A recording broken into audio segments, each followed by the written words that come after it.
Toda vez que o pastor deles vai pregar, o pessoal fala assim: nós já vim pedrada, né? É verdade? Também já está vendendo que pode. Glória a Deus. Eu queria ser um pastor mais suave, amém, irmãos? Eu até tento ser às vezes, mas isso foge do meu chamado, amém? E esse chamado é de muita responsabilidade, porque enquanto mais a gente é visto, mais a gente é cobrado. Amém? Amém. Quanto mais o seu chamado, mais você será cobrado. Então, quando você prega espinhos, a lógica é que as pessoas olham para você e tentam achar um defeito para tentar diminuir aquilo que Deus tem na sua vida. Você cantando, você vai receber críticas porque você talvez vai desafinar. Se você pegar o violão para tocar, você vai receber críticas talvez porque você não está usando as notas corretas. Se você pegar para orar, você também vai receber críticas. Amém? Mas críticas, irmãos, não são nada mais que palavras. Os discípulos de Jesus tomaram pedradas, amém? Foram crucificados de cabeça para baixo. Então, críticas são coisas normais, amém? Da vida. Abra tua Bíblia comigo em nome de Jesus. No Evangelho de Mateus, capítulo 5, a partir do versículo 1, versículo 1 e versículo 4. Mateus, primeiro livro do Novo Testamento, onde está a separação de Velho e Novo Testamento. Evangelho de Mateus, capítulo 1, capítulo 5, versículo 4, para a glória do Senhor. Amém? Glória a Deus. Quem for achando vai dando glória a Deus. Glória a Deus. Amém? Presta atenção nos detalhes em nome de Jesus. Eu já deixei o meu celular em casa, irmãos. Porque o celular ele traz coisas, ele traz serviço, ele traz grupo de futebol, ele traz tanta coisa que é lixo para a nossa alma. Então, já que eu não estou aqui ensinando os irmãos a carregar o pergaminho, não. Amém? O celular na Bíblia também é bênção. Mas por gentileza, por obséquio, por educação, por misericórdia, coloque seu celular no modo avião, não no modo avião no celular. Na hora da pregação em nome de Jesus, amém? Quem achou isso, amém? Amém. Vamos lá então? E Jesus vendo a multidão, vou repetir de novo, hein? Presta atenção. E Jesus vendo a multidão, subiu a um monte e, assentando-se, aproximou-se deles os discípulos. Vou ler mais uma vez com a igreja, você vai acompanhar. E Jesus, Mateus 5, versículo 1. E Jesus, vendo a multidão, subiu ao monte e, se assentando, se aproximou-se dele os seus discípulos. Versículo 4. Bem-aventurados que choram, porque eles serão consolados. Glória a Deus. Eu vou escolher duas pessoas para ler o versículo 4 para mim, em nome de Jesus. Amém? Irmão Marcos, como está escrito o versículo 4 aí na sua Bíblia? Lê para mim, por favor. Felizes os que choram, porque serão consolados. Amém. Glória a Deus. Irmã Joyce, o que está escrito na sua Bíblia? Bem-aventurados que choram, porque eles serão consolados. Glória a Deus. Pode se assentar em nome de Jesus, bater palma e aplaudir ao Senhor. Amém? Glória a Deus.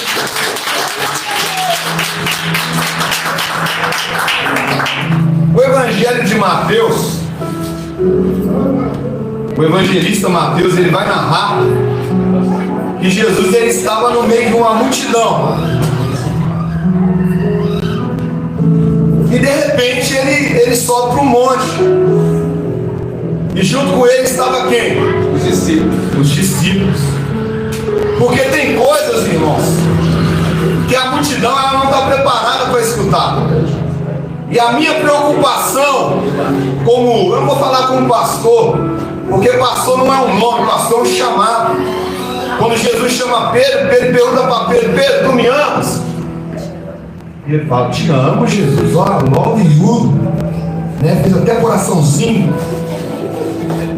Aí Jesus chama Pedro de novo: Pedro, tu me amas? Te amo, Jesus, você sabe, eu até cortei a orelha do soldado por causa da sua causa. Jesus vira para Pedro mais uma vez e pergunta pela terceira vez: Pedro, tu me amas? Aí Pedro vira para Jesus: Jesus, eu te amo. Mas eu queria fazer essa pergunta para você nesta noite. E ao mesmo tempo que eu vou fazer essa pergunta para você, eu estarei fazendo essa pergunta para mim também. Eu quero que você responda com a sua voz alta. Vocês amam Jesus? Sim. Quem ama Jesus diz amém. Amém. Quem ama Jesus diz aleluia. Aleluia. Eu vou dizer o que Jesus disse para Pedro, amém?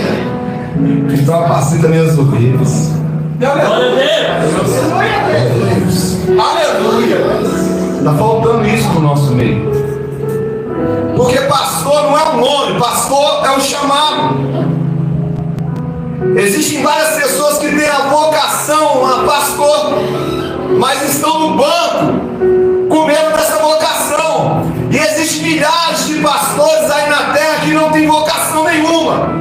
Tem teologia, tem uma boa oratória, sabe falar bem em público, mas não amam as ovelhas, porque para gostar, para pastorear, para fazer alguma coisa na obra do Senhor, nós temos que ser chamados, nós temos que amar. Primeiro nós temos que reconhecer que Cristo, Ele é o Salvador.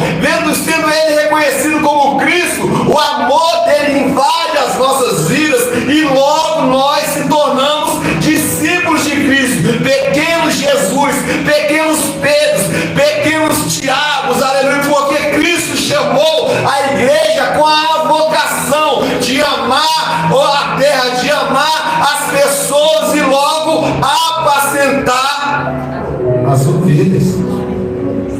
Por isso nós estamos preocupados com pequenas coisas, estamos preocupados com o cabelo da pessoa, nós estamos preocupados se o brinco é grande, se o brinco é pequeno, se o batom é vermelho, ou se o batom é azul, se a calça do irmão está apertada, ou se a calça está muito larga, se o irmão está com o cabelo bacalhado, ou se não está. Nós estamos preocupados com coisas que não são coisas que nós devemos preocupar. Nós estamos preocupados com coisas pequenas. E Deus, Ele quer que nós preocupamos mais com as coisas que vêm dos céus. É por isso que Jesus, Ele vendo a multidão, Ele sobe para o monte, irmãos, porque a multidão ela queria cura, a multidão ela queria pão, a multidão ela queria que chovesse cobra do céu, a multidão queria que Jesus fizesse as coisas da terra virassem coisas fáceis. Mas Jesus, Ele chama quem para subir no monte? Quem sobe para o monte com Jesus? Os discípulos.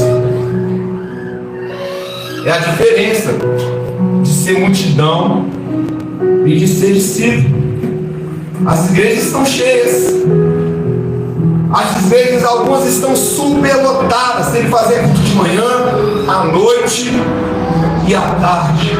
Segunda, terça, quarta, todos os dias. Para entreter, para divertir o público. Mas Jesus não mandou a gente chamar a multidão. Jesus mandou a gente fazer o quê? Discípulos.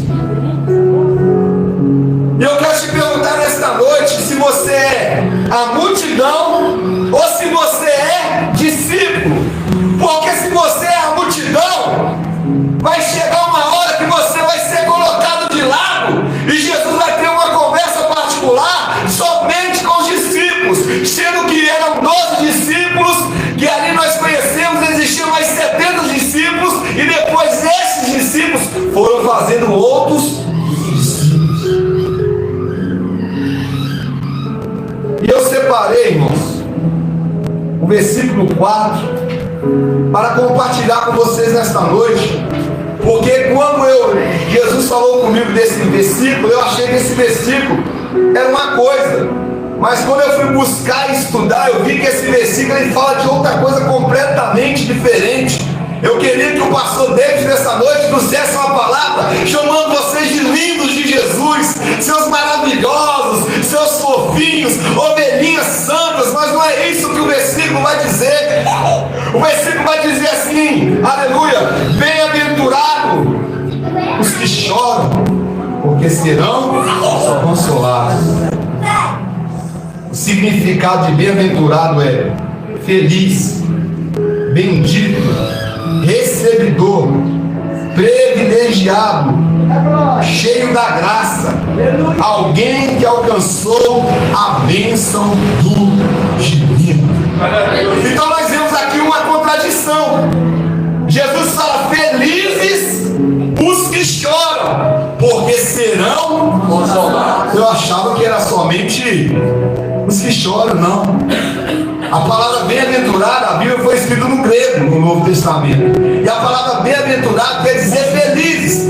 Agora eu te pergunto, pela minha ótica humana, pela sua ótica humana, sem você ter o Espírito Santo de Deus, sem você ter recebido Jesus, como é que eu vou explicar para a pessoa que ela vai ser feliz chorando?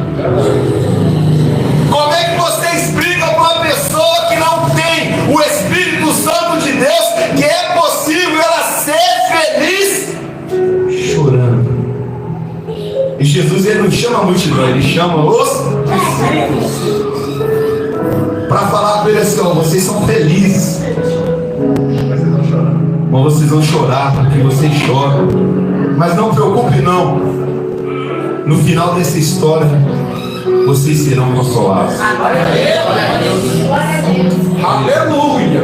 E essa palavra choro, irmãos, ela vai muito de encontro às nossas vidas, porque quando Jesus ele guarda ali com seus discípulos a palavra bem-aventurados os que choram, porque serão consolados, ele está falando do choro mais profundo de que um ser humano ele pode ter. Ele está falando da dor da mãe que perde o filho. Ele está falando da dor, aleluia, de uma separação de um ente querido, das pessoas que perdem um filho, ou de um filho que perde uma mãe.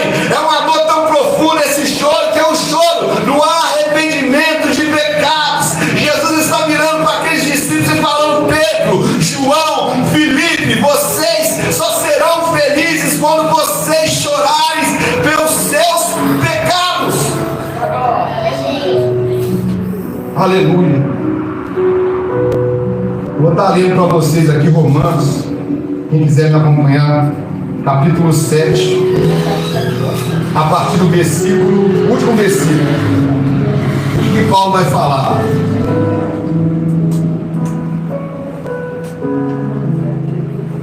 Enquanto o evangelho de hoje, 7, versículo 24. Enquanto o evangelho de hoje fala assim: que você é lindão, que você é mais que vencedor, fora do contexto. Enquanto o evangelho fala: olha, você na terra, você é diferente. Nós vamos ver o que Paulo falou sobre ele mesmo. Paulo, ele fala sobre ele mesmo, na primeira pessoa. Quem achou, diz amém? Amém. Miserável homem que eu sou. Ele não está falando de Pedro, ele está falando dele mesmo. Miserável homem que sou. Quem me livrará do corpo dessa morte? Dou graças a Deus Jesus Cristo nosso Senhor. Assim eu mesmo com entendimento sirvo a lei de Deus, mas com a carne da lei do pecado. Paulo no auge do seu apostolado, Paulo no auge da sua fé, Paulo escrevendo 13 livros do Novo Testamento, Paulo, o maior apóstolo de todos os tempos, ele vira para Deus e fala: miserável homem que sou, quem me livrará do corpo dessa morte?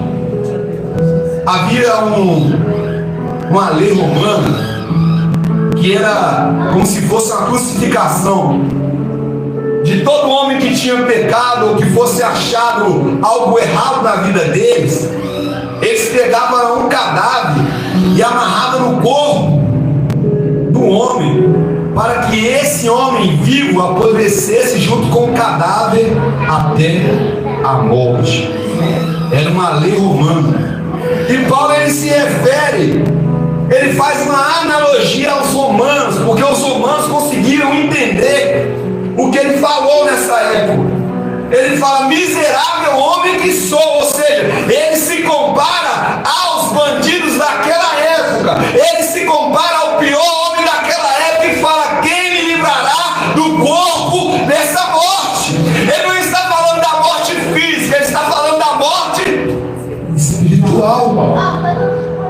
Mas eu tenho uma boa notícia para te dar nessa noite. Amém. Amém. Romanos 8, versículo 1. Ele fala assim,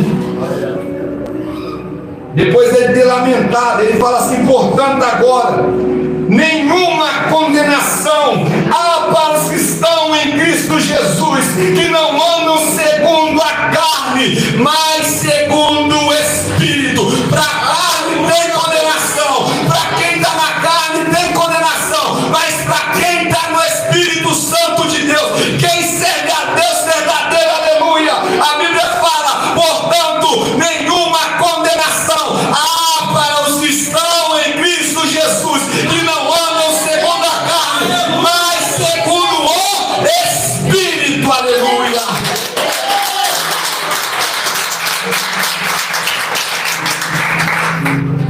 E como é que você vai chorar pelo seu pecado?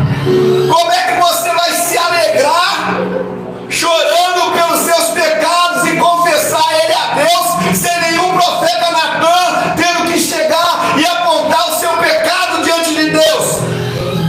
Você só vai conseguir pedir perdão dos seus pecados, ser bem-aventurado e chorar e ser consolado quando você ser cheio do Espírito Santo de Deus. É para isso que existe o Espírito Santo de Deus. É para nos encher, aleluia, esse Espírito para nos consolar. Aleluia. Glória a Deus, aleluia. Glória a Deus. Aleluia.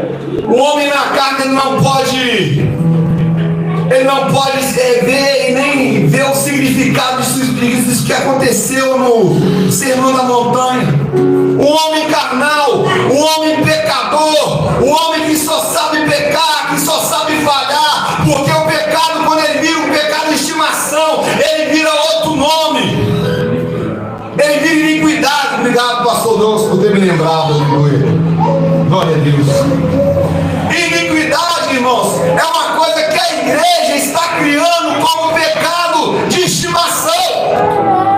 E nós temos que tomar cuidado com o pecado quando ele vira iniquidade, porque a iniquidade é diferença de pecado. Pecado é errar o alvo, iniquidade é permanecer no pecado, e o pecado ele se torna um vício. E é isso que Jesus está falando. Bem-aventurados os que choram, bem alegres os que choram, porque eles serão consolados. Glória a Deus. Você precisa de consolo nessa noite. Aleluia. Nós precisamos desse consolo nesta noite. Nós achamos que pecado é matar. Nós achamos às vezes que pecado é aquele que está na penitenciária. Nós achamos que pecadores são aqueles que estão no baile funk. Eles também são. Mas nós que conhecemos a cruz de Cristo, nós que somos lavados e remidos no sangue do Cordeiro, nós temos que aprender a reconhecer as nossas transgressões. Nós temos que aprender a distinguir o que é pecado, o que é iniquidade e o que é transgressão. Aleluia. Às vezes você fala: eu sou jovem, como é que eu vou fugir do pecado? Tem uma receita? Não tem. Mas Isaías 40:31 fala assim: os que esperam no Senhor subirão como asas de águias, correrão e não se cansarão, caminharão e não se fatigarão. O que os jovens do nosso tempo têm que aprender é que pecar é bom, permanecer no pecado é bom, mas todo pecado, toda iniquidade, ele vem também com uma consequência. Porém, não é a consequência do pecado. O problema é eu chegar aqui de terno e gravata e pregar um Deus lindo, maravilhoso, que morreu na cruz para me salvar, e ir trair a minha esposa no dia seguinte. O problema é eu usar o culto do Senhor para aparecer, para ser um personagem, porque tem muitas pessoas que estão vivendo de personagem, tem muitas pessoas que são personagens. Eu quero falar que você, que ser diácono não é uma profissão, ser pastor não é uma profissão, ser missionário não é uma profissão, tocar violão não é uma profissão, é vida ministerial. Primeiro você tem que ser um bom filho. Primeiro você tem que ser um bom esposo. Você tem que ser uma boa esposa. Você tem que ser uma boa namorada. Um bom namorado. Para depois as pessoas olharem para você e falar assim: opa, esse camarada ele parece com aquilo que está escrito no livro de Paulo. Você é o espelho que reflete a imagem do Senhor. Isso não é um hino, isso é um versículo. E Romanos 6 vai dizer assim: glória a Deus, que o salário do pecado é a morte, vírgula, o salário do pecado é a morte, vírgula, mas a parte B do versículo fala: mas o dom gratuito de graça na cruz de Deus é a vida eterna. Se você tem um pecado como a morte, você também tem o dom gratuito de Deus, que é a vida eterna, dada na cruz para aqueles que serão salvos. Aleluia. Ei,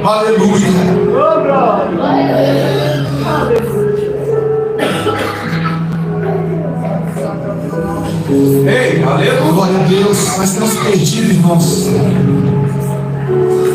o hábito de pedir perdão.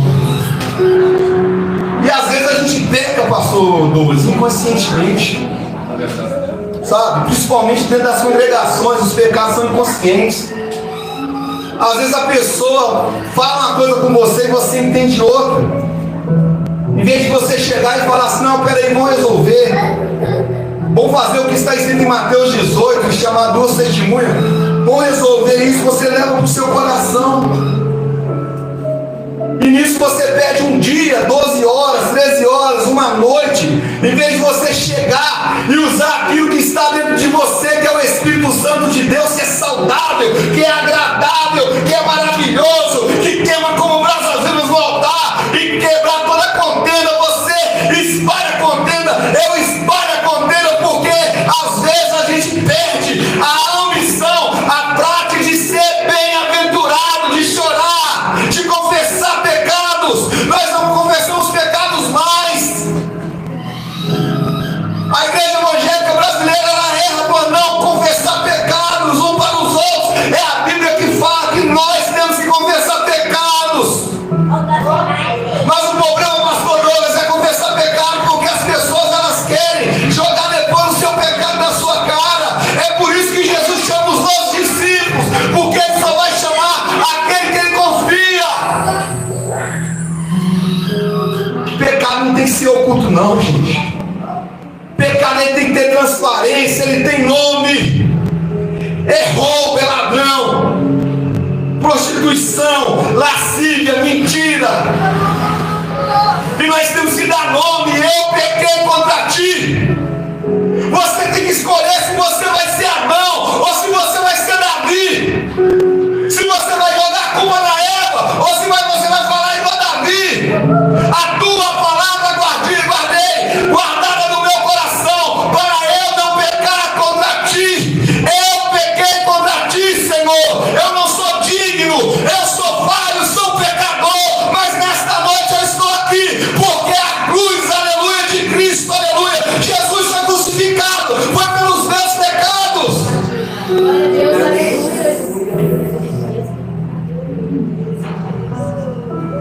Glória a Deus. Existe um poder tão grande aqui. Aleluia. Se fosse o pastor Deison de 25 anos atrás, eu já tinha dado uns 3 piruetas aqui. Aleluia. Meu rosto está queimando. Vocês não têm noção de como Deus está presente aqui nessa noite.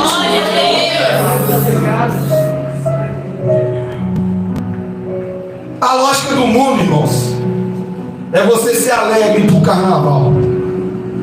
A lógica do mundo é para você ter alegria, você beber uma bebida alcoólica. A lógica do mundo para você ser alegre é você ter 1, 2, 3, 4, 5 namoradas. A lógica do mundo é para você ser feliz, é você ter um namorado bonito.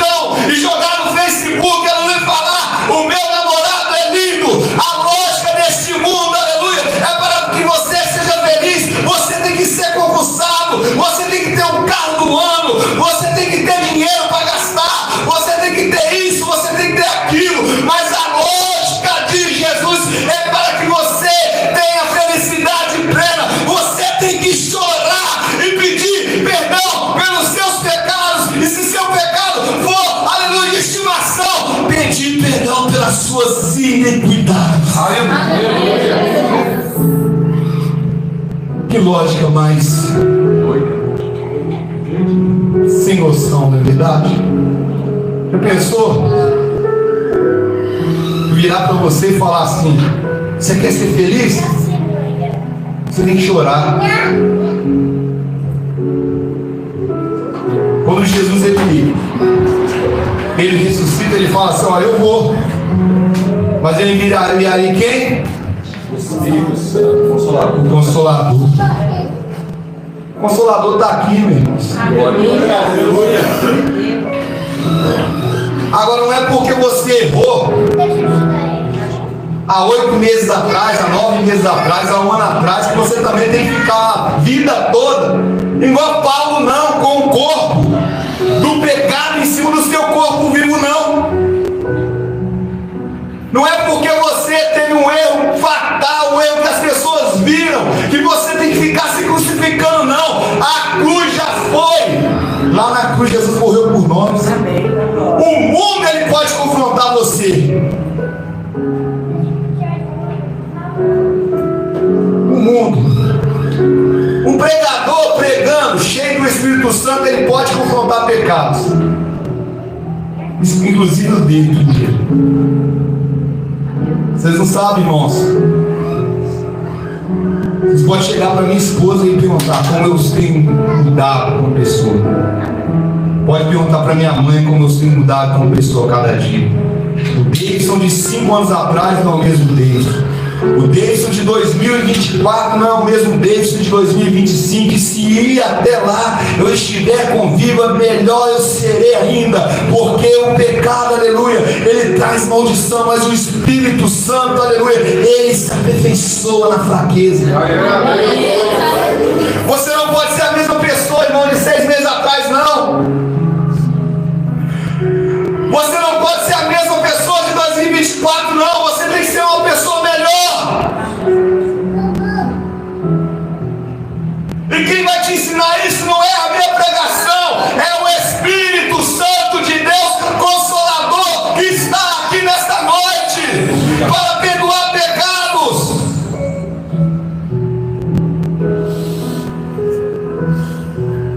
Eu sei que às vezes é duro, você tem que trabalhar, tem que ser confrontado em serviço. Você acha que o pastor Arthur é confrontado? Não, vai dirigir Uber. Pessoas entram dentro do carro e acham que o carro é um hotel com H. Pessoas entram dentro do carro e acham que o motorista é o seu empregado particular.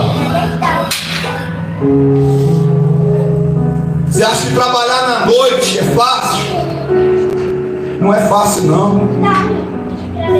Mas uma das leis do pecado é essa: é trabalhar, viver do suor do seu rosto, honestamente. Você acha que eu não sou confrontado? Não. Eu sou chamado de servo. Às vezes eu escuto: você está aqui para me servir, você está aqui porque eu estou te pagando. A culpa é de Jesus? Não. A culpa é do mundo, é do pecado, é da soberba. Na hora eu respiro, pastor Lúcio. E tem horas que eu choro. Eu não choro porque eu sou nenenzinho de Cristo. Eu choro para desabafar, para não ter um infarto, para não ter um AVC. Eu choro porque eu sei que alguém está me escutando. Eu não sei se ele vai providenciar algo melhor para mim, porque isso depende de várias circunstâncias, inclusive de eu querer mudar as coisas para mim. Mas eu sei que quando eu choro, o Espírito Santo me consola. Eu estou chamando aqui para você ter um choro, irmãos, de ator da Globo, não, que joga um colírio, um dipirona no olho arde. Não é aquele choro que o seu namoradinho te largou, não. Não é o choro que a sua namorada te largou, não. Não é o choro que a sua mãe te xingou, te deu uma chinelada, não. É o choro que vem do Espírito Santo de Deus, que faz você lamentar pelas suas atitudes, pelas minhas atitudes e pelas nossas atitudes. O Pai Nosso, ele fala assim: o pão é nosso. Só que ele fala também: perdoa os nossos pecados. É o meu pecado, pastor Douglas? É os nossos pecados. Você sabia que a gente pode orar agora para perdão dos nossos pecados? Glória a Deus. Foi Jesus que ensinou, irmão. Perdoa os nossos pecados. O pão é nosso. O pecado é nosso. Nós precisamos de perdão. Glória a Deus. Abra a tua Bíblia em Isaías 8:18. Tem uma boa notícia para te dar agora. Glória a Deus.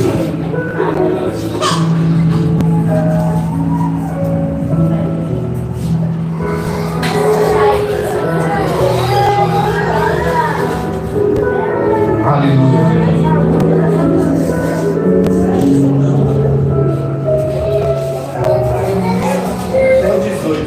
1:18. Vinde então e erguei-me, e diz o Senhor, presta atenção, ele está falando do pecado do pastor Davis, nem do pastor Douglas, ele vai falar no plural.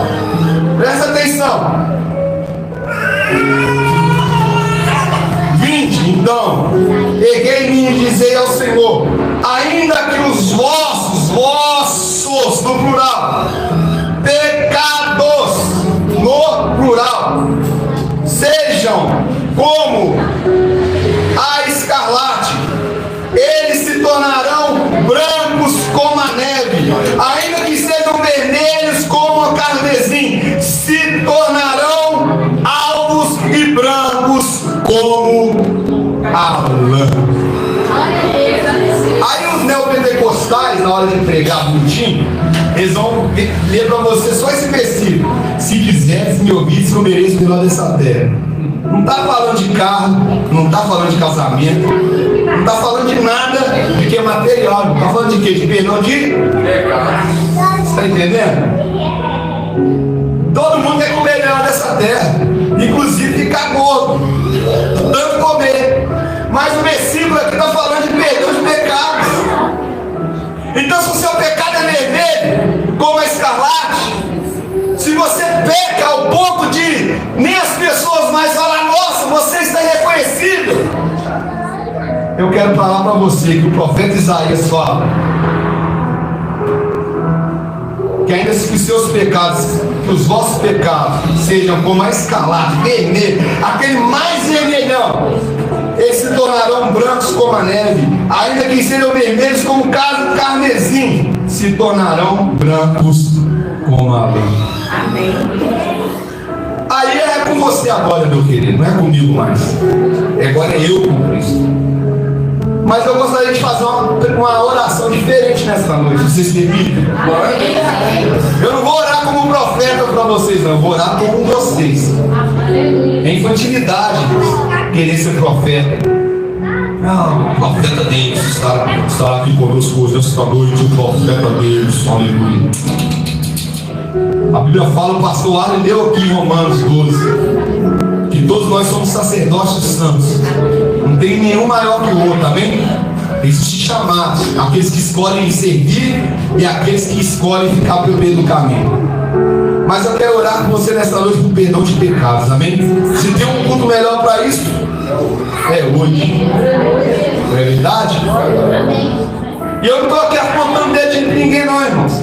Se tem uma coisa que a igreja missionária Eleitos pela Graça faz, é apontar pecado. Ela prega e aponta pecado, mas ela não aponta não. O maior pecador, se ele quiser vir cá pegar com a gente, nós vamos abraçar.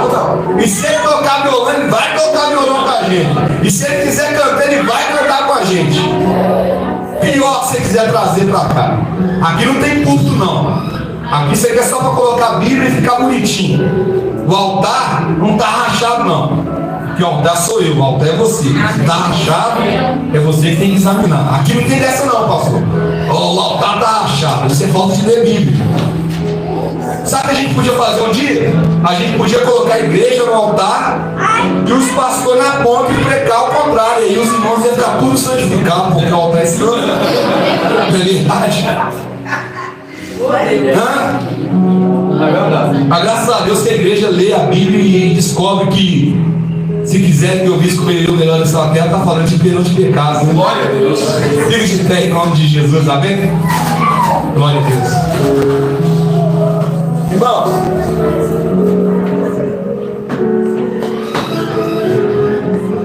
glória a Deus, amém?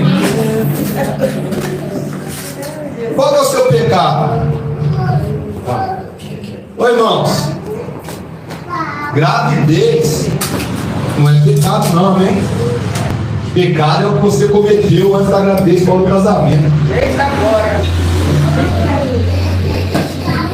A igreja quer escandalizar a gravidez, mas a gravidez é bênção. Filhos são bênçãos. Filhos são do Senhor. Beber é pecado. Mas você não pode ficar permanecendo nesse pecado o resto da vida, não. E eu quero orar para você nesta noite e com você nesta noite, para perdão de pecados. Não é eu que falei, não. É o seu pecado é vermelho, é vergonhoso. Eles serão brancos como a neve nesta noite. Feche teus olhos em nome de Jesus.